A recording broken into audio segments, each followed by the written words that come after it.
Hello. We are in the Airbnb in Kyoto.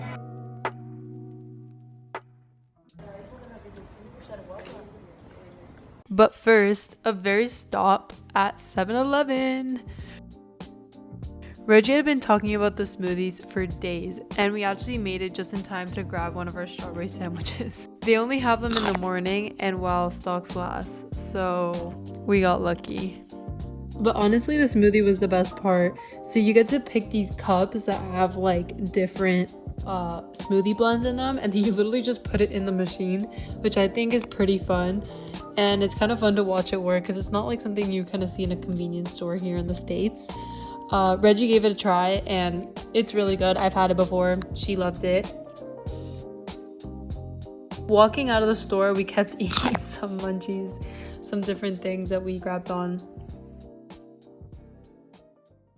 The first thing on our list when we woke up in Kyoto was getting dressed in traditional Japanese clothing. We had been looking forward to this since before the trip, and it did not disappoint. On the way there, a taxi driver started telling us about his son. Turns out he's a famous rock musician in Japan. He pulled out his phone and showed us videos, and there were just thousands of people in the crowd singing along.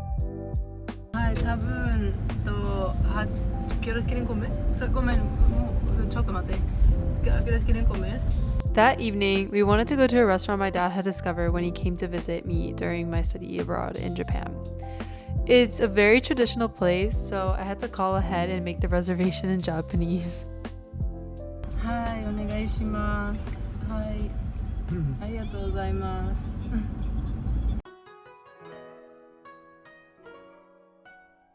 When we arrived, we got to choose our colors and our fabrics. The woman who dressed us was wonderful. She didn't help us get dressed. She styled our hair and decorated with ornaments and flowers. It was almost hypnotic watching her work. Watching Reggie and my mom transform was one of my favorite moments of the whole trip. A traditional Japanese outfit consists of a kimono worn over an inner kimono called a naga juban, tied together with an obi, a wide decorative sash that wraps around the waist and is folded and fastened at the back.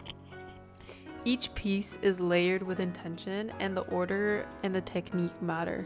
I realized it reminded me a lot of the tea ceremony. Every step had a purpose, a rhythm, the same care, the same ritual. She treated each person like the process deserved her full intention, and it really did. It was honestly like something we loved the experience. It was one of a kind, and I would love to do it again.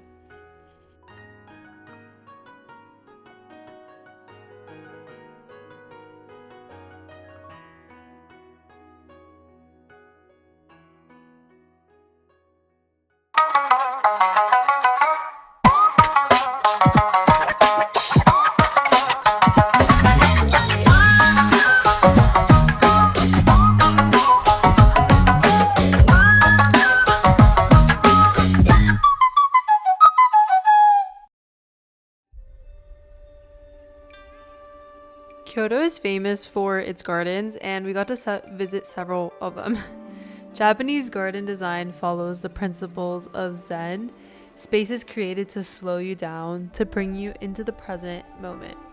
Every element is intentional: the water, the stones, the moss, the way light moves through the trees. Nothing is accidental.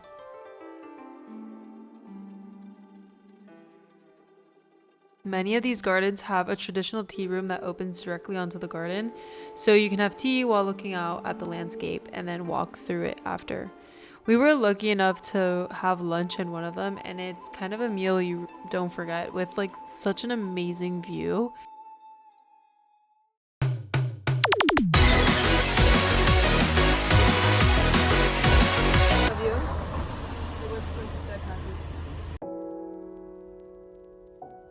After returning our kimonos, we were craving matcha, obviously.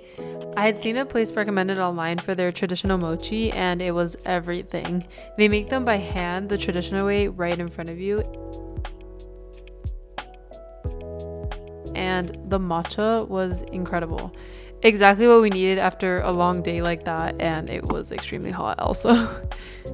The matcha that was at this store was more on the traditional end. They didn't add sweetener, and it was basically just milk. The matcha mixture was a little bit more on the watery end. It is a different style of a latte than what we're used to. I think it was really good. You were able to taste the matcha really well.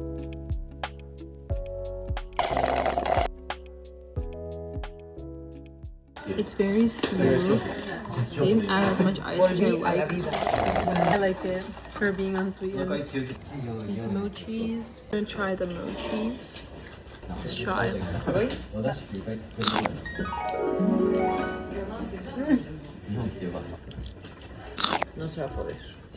Ooh.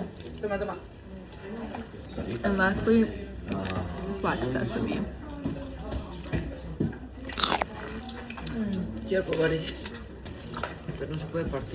Kyoto does something to you. It's a city that has figured out how to hold its past and its present at the same time. Ancient temples next to contemporary design studios, traditional craft shops next to the most considered modern architecture. Nothing feels forced, it all just coexists.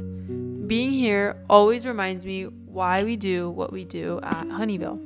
There's something about a place that takes its tradition seriously, that treats every ritual with care. That's what we're always trying to bring back home. Anyways, I hope you guys enjoyed this episode and stay tuned to the next one.